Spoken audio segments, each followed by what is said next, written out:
Namo tassa bhagavato arahato samma sambuddhassa. Namo tassa bhagavato arahato samma sambuddhassa. Namo tassa bhagavato arahato samma sambuddhassa. Sadhu, sadhu, sadhu.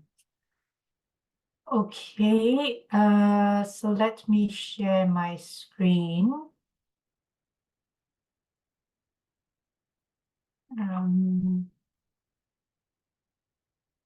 Share screen.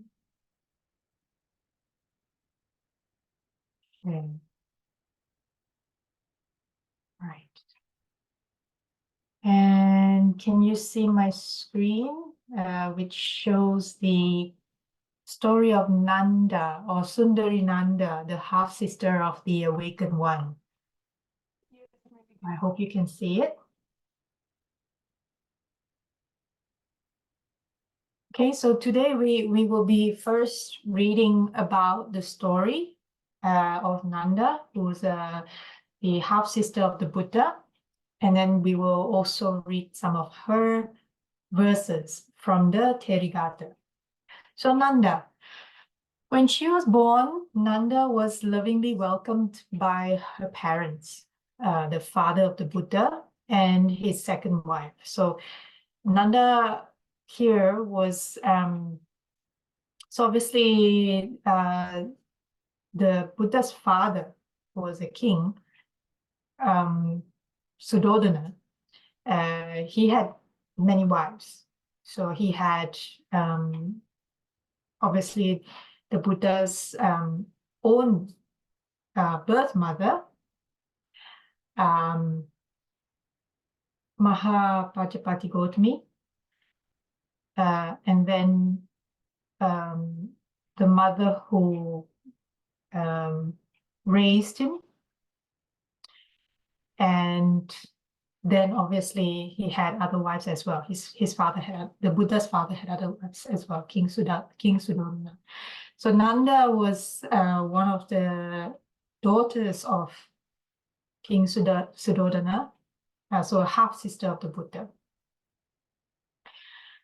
So Nanda, her name means joy, contentment, pleasure, and was given when parents were especially joyful about the arrival of a baby. So the name Nanda, even during those days, was quite common.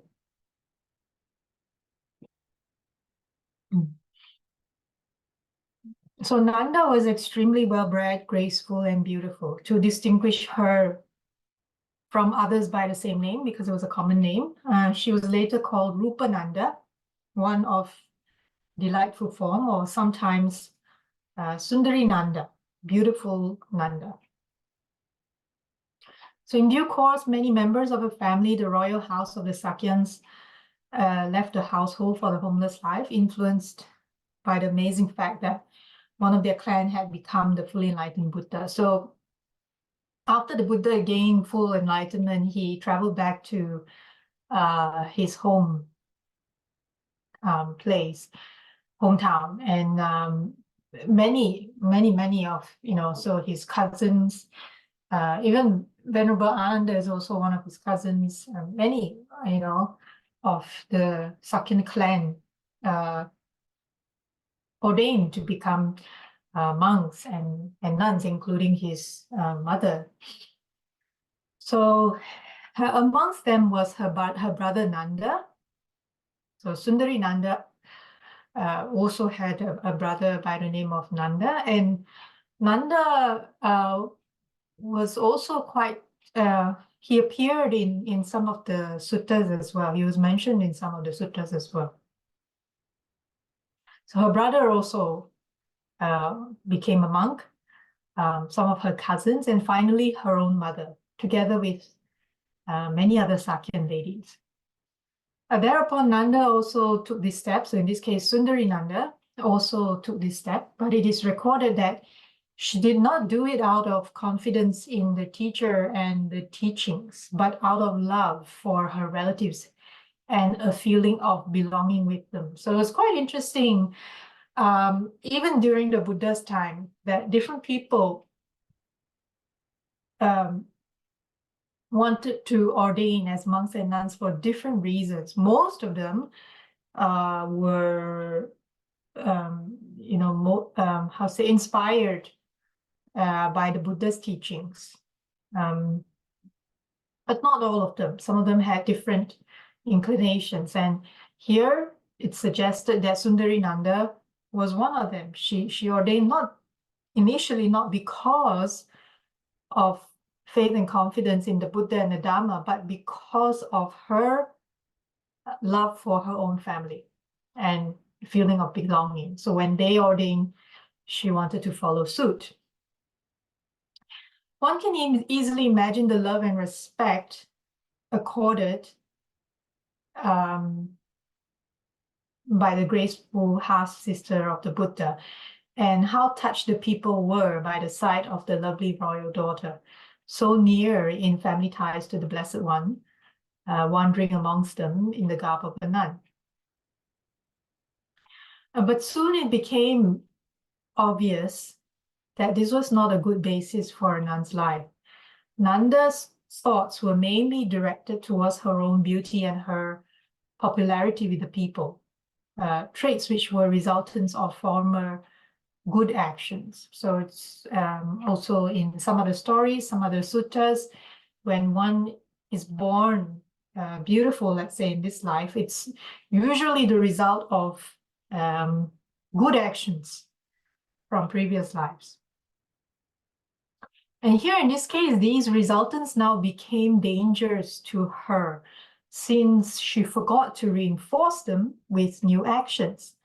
She felt that she was not living up to the high ideals that people envisioned for her, and that she was far from the goal for which so many noble-born clansmen had gone into the homeless life. She was sure that the Blessed One would censure her on account of this. Therefore, she managed to evade him for a long time. So she felt guilty because she didn't join the order of the nuns out of faith and confidence in the teachings. It was a different motivation altogether. And because she was beautiful and a lot of people, regard her such, and she was popular.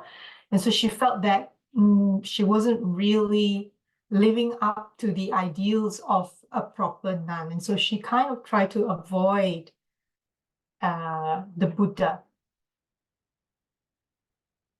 So one day, the Buddha requested all the nuns to come to him one by one to receive his teachings.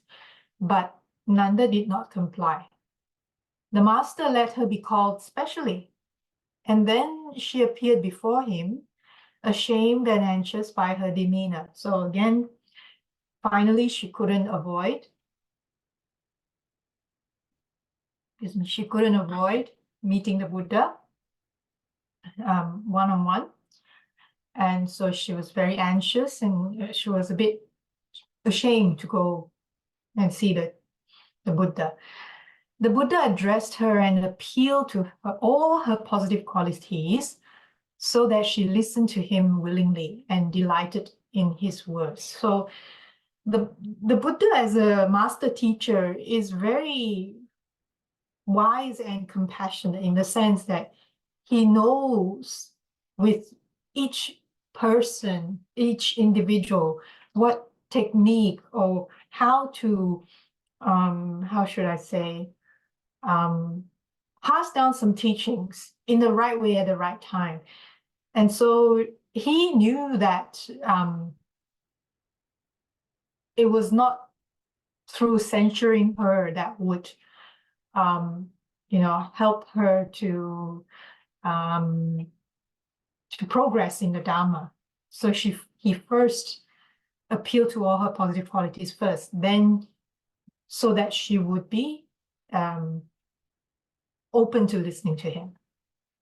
So when the Blessed One knew that the talk had uplifted her, had made her joyful and ready to accept his teaching, he did not immediately explain absolute reality to her, as is often mentioned in other accounts, frequently resulting in noble attainment to his listeners. So here what it's trying to say is In the case of addressing Sundarīnandā, first the Buddha talked to her in a way that she would willingly listen, she would be joyful and ready to accept. But even then, he did not immediately started explaining about, dependent origination, or, how things work, which in other cases, when he did that to other people, to the other listeners, those listeners immediately became, in some cases, Sotapanna or the other attainments. But for Nanda, his approach was different. So because Nanda was so taken up by her physical beauty, the Buddha used his psychic powers to conjure up the vision of an even more beautiful woman, who then aged visibly and relentlessly before her very eyes. And this is a technique that sometimes, even in other suttas, in other cases, Buddha used this technique as well. So thereby Nanda could see, compressed within a few moments, what otherwise one can only notice in people through decades. And often because of proximity and habit, one does not even fully comprehend the fading away of youth and beauty, the decay, the appearances of wrinkles, and gray hair. The vision affected Nanda deeply. She was shaken to the center of her being. So here, what the writer is trying to suggest is when the Buddha, with his psychic ability, create this very beautiful woman, and within moments, age, going through decay and all that, that kind of create shook Nanda a little bit. And the other thing is that a lot of us, we know we will grow old, we will age, etc. But because it's happening through decades, and because we are, and here when it says often because of proximity and habit, one does not even fully comprehend. So whether it is with ourselves or whether it is with a family member or a close one, because it's the process of decay is not suddenly within a few moments like what the Buddha conjured. It is happening through a long period, well, at least through decades. And also because it's happening so gradually in front, with someone that's, let's say, close to us, we don't realize it. It doesn't hit us. So this is what it's trying to say. The writer is trying to suggest is that because the Buddha did this in a psychic way and happening so quickly that it shocked Nanda in that sense. So after having shown her this graphic picture, the Buddha could explain the law of impermanence to her in such a way that she penetrated the truth of it completely, and thereby attained the knowledge of full future liberations, dream entry. So what the Buddha did was he used a visual graphic representation of impermanence through a beautiful woman, because he knew that Nanda was so attached to her own beauty, and that was the key to her own dream entry. And as a meditation subject, the Buddha gave her the contemplation of impermanence and foulness of the body. She persevered for a long time with this practice, faithful and courageous day and night, as described in her verses. So here I'm then going to flip over to Sutta Central. And in this case, I'm using Ayya Soma's translation from Therigatha, Sundarīnandā. So, okay. Nanda, so she's addressing herself. Nanda, see this body as diseased, impure, and rotten. Cultivate awareness of the unattractive with a well-collected, one-pointed mind. So here the translation one-pointed could be from the term ekagata, but as we know, when we study and practice twin, we should understand it as collected mind. So not directed like this, but collected, well-balanced mind. As this is, so is that. As that is, so is this. Only fools enjoy the vile smell of rotten winds. So we look at here, in this particular translation, as is that, thus will this likely be. Exhaling foulness, evil smells, a thing it is enjoyed by fools. So it's trying to describe the unattractiveness of the body when it is impure, when it is diseased, when it is rotten. It smells of rottenness, the vile smell of rotten wings. Even when it is not diseased, even when there is no illness, right? If a living body is not washed, that's why we bathe, right? And if we don't, it starts to smell. And that's the nature of the human body. I looked at it in this way, relentlessly, by day and by night, saw it for myself with wisdom, and had a breakthrough. I heedfully investigated the origin of things to accurately see this body inside and out. Then I was disenchanted by the body, and I became dispassionate. Heedful, unbound, I am quenched and at peace. So this was her verse, the Elder Sundarīnandā. Okay, so let's go back to the story. So because Nanda had been so infatuated with her physical appearance, it had been necessary for her to apply the extreme of meditations on bodily unattractiveness as a countermeasure to find equanimity as balance between the two opposites. For beauty and ugliness are just two kinds of impermanence. Nothing can disturb the cool, peaceful heart ever again. So if some of us may remember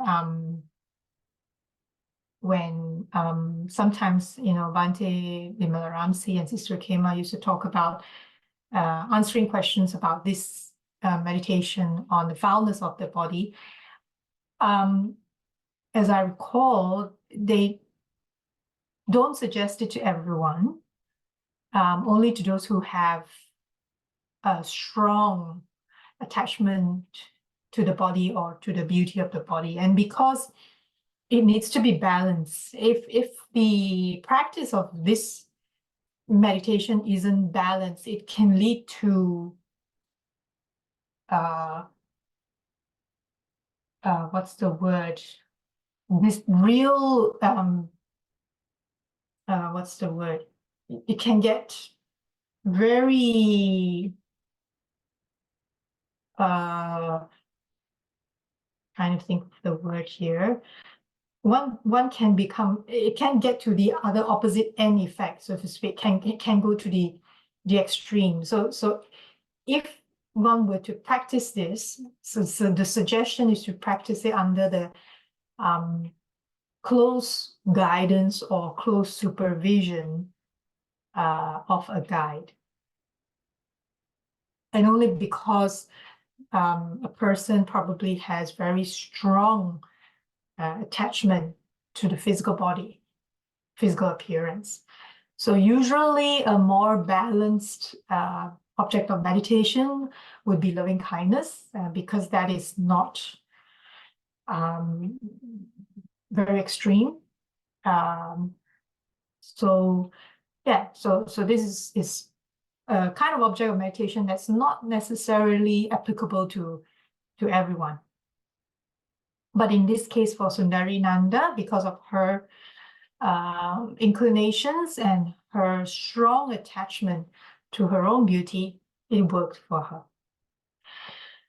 So later the Buddha praised, so I think there's a missing P here. Later the Buddha praised his half-sister as being the foremost amongst nuns who practiced the jhana. This meant that she not only followed the analytical way of insight, but put emphasis on the experience of tranquility.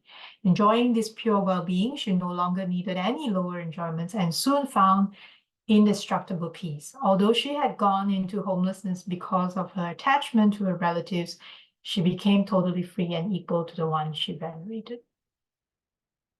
Okay, so today was really quite short, but I thought it was interesting to read about the Buddha's half-sister and also how she decided to join the order of the nuns with a slightly different motivation, and how the Buddha was able to teach her in a slightly different way because her inclinations were a little bit different, and that was successful. Okay. Not suggesting that everyone should use this approach in meditation, but if any of the listeners have this problem, then the suggestion is probably check in with a twin guide just to see what would be the best approach for you. Is there a question? Oh, let me see. So the question here in the chat, didn't Acharya Delson say that he taught foulness more broadly than Bhante did?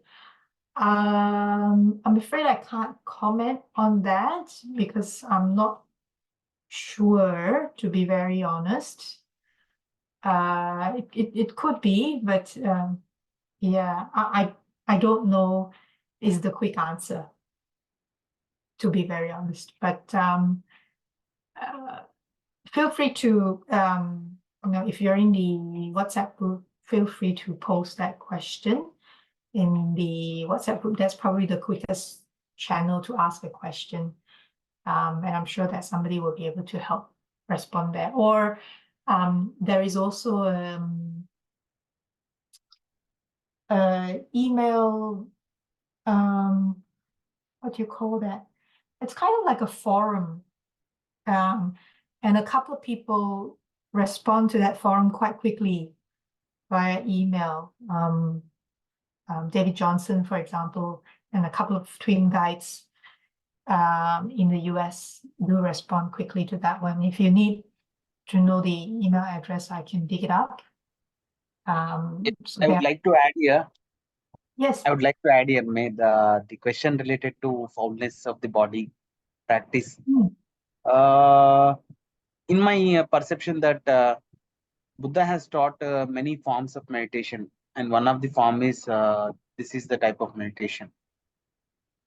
Buddha, like Bante and Delson, I think sometimes they have touched this aspect of foulness of body as a different types of meditation.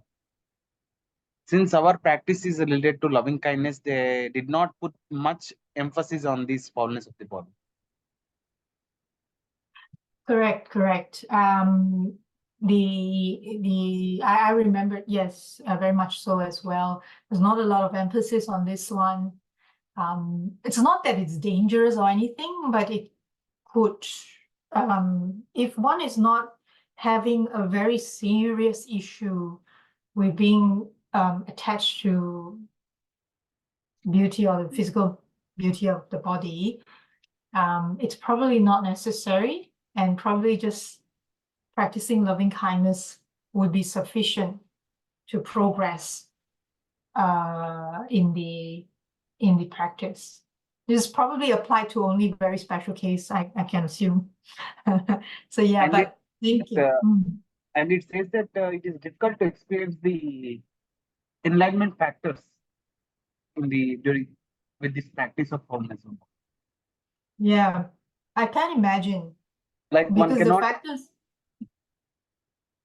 One cannot experience the joy with the foulness, which I think. Could be, especially if one didn't come from the very strong attachment to physical beauty.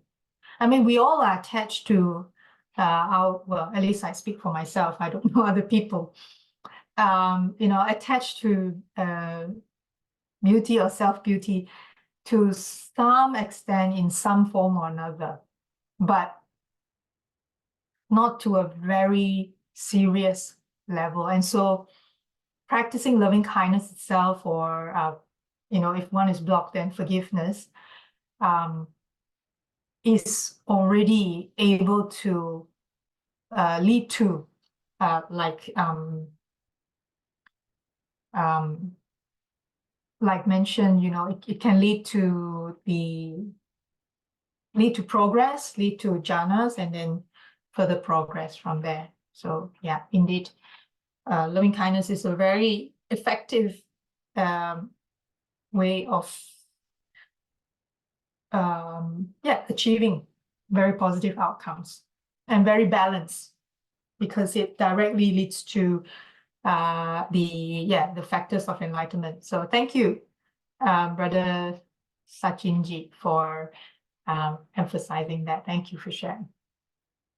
Yes, we are all a little like this and a little like that to some degree, but not a very strong degree. And as Sachinji mentioned, the Buddha is well versed in many types of meditation. But as we see, as Bhante Vimalaramsi pointed out as well, the loving kindness practice is mentioned many times across all the suttas. In fact, much more than the meditation using the breath as an object of meditation. So obviously there must be some basis around that. And most likely it's because using loving kindness as an object, it's more balanced, and it leads to the 7 factors more in a more how should we say, natural approach, so to speak.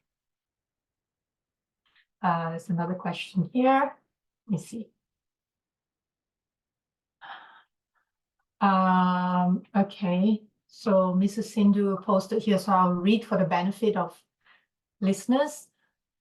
These recommended practices, example, the foulness aspect of the body, or anapanasati, are cultivated for certain mindsets. Indeed, it roots out certain desires that are related to the body, where you mistake the body as self.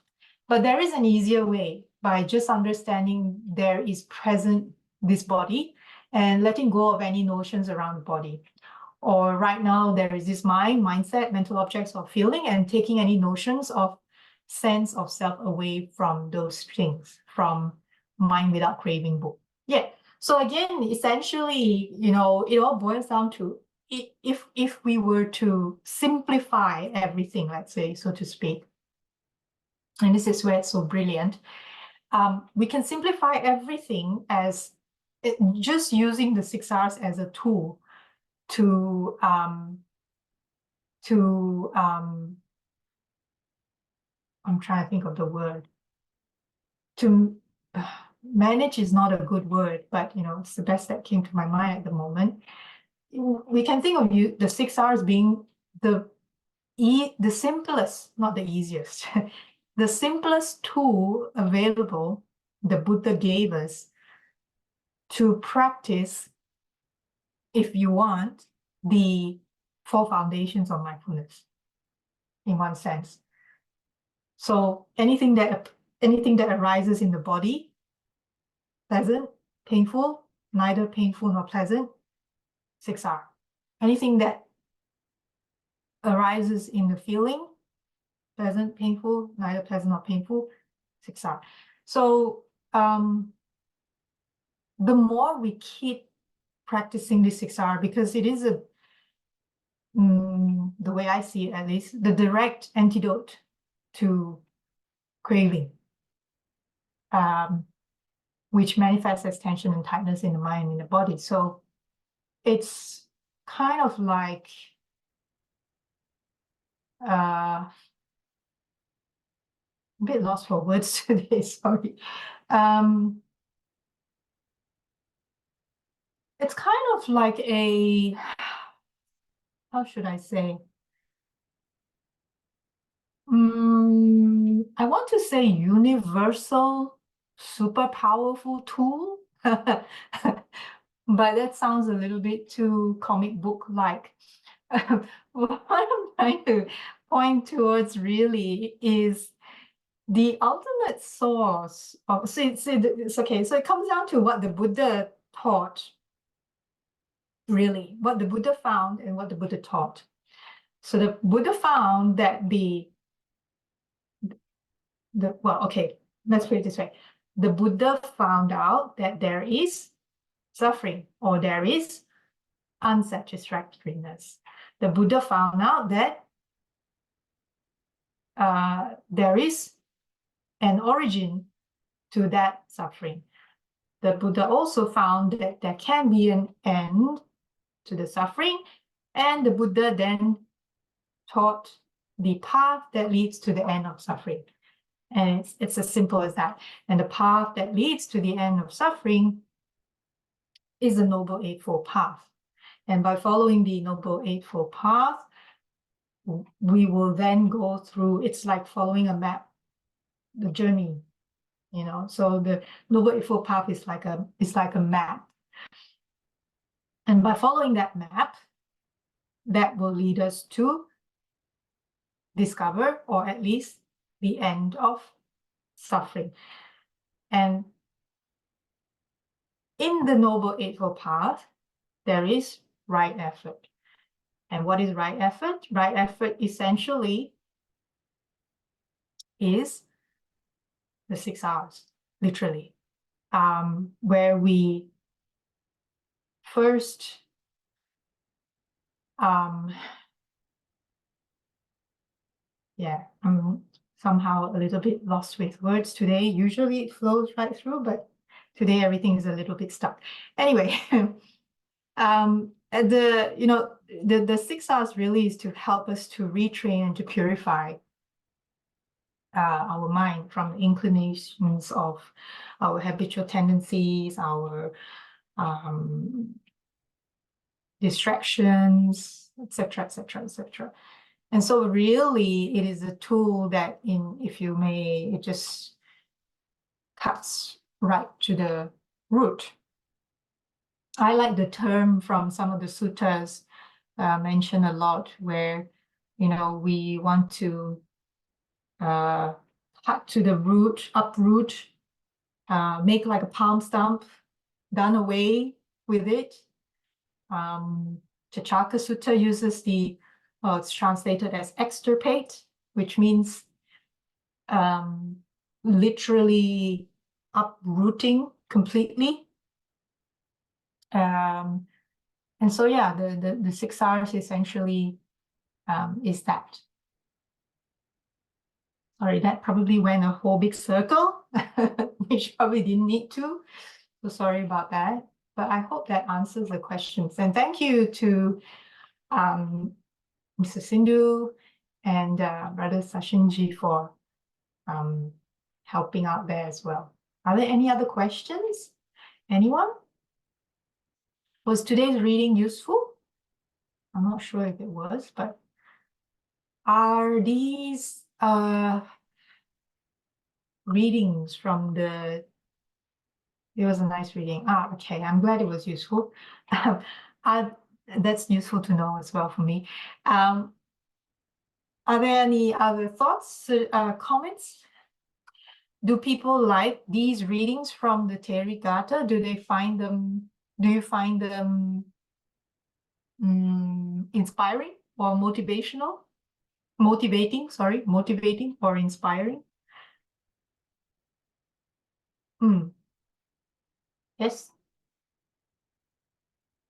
It's Bhante Dhamma Gavesi, by the way. It is interesting. Okay.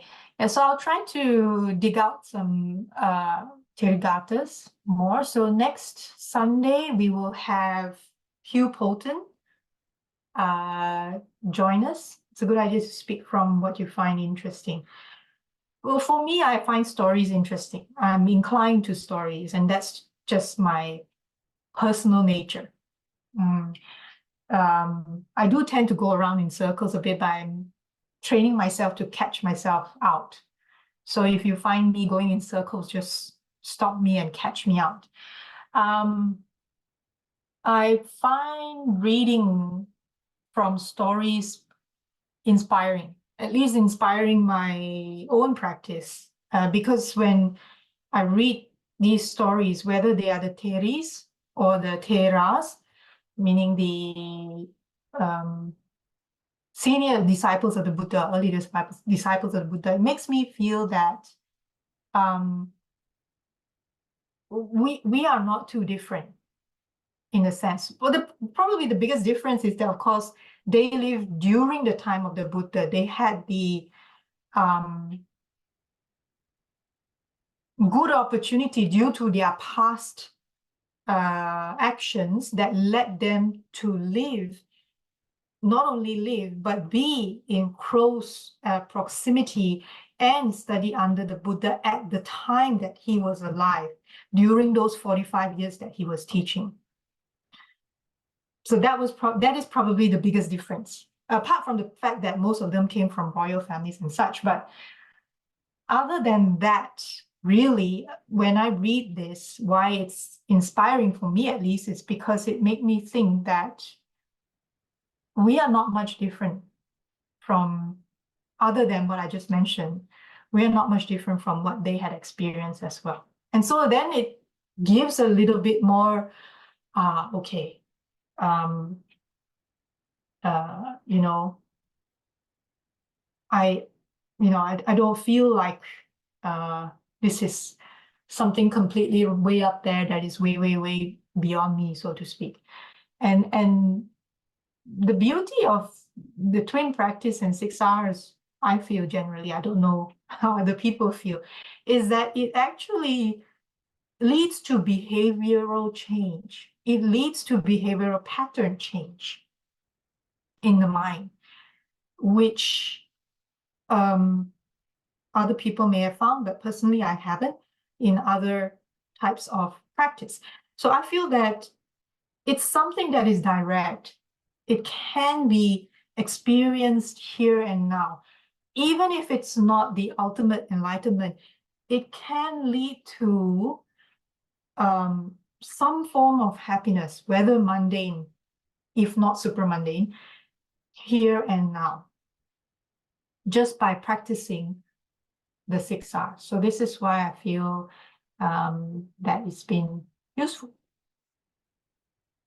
So I went around the bush again, but nobody caught me out. So one of the things that I would like to invite others who dial in as well is please help me by catching me when I go around a big circle. I'm trying to train myself to go direct to the point as much as possible. Okay, so if there are no other further questions, then we can end here for today.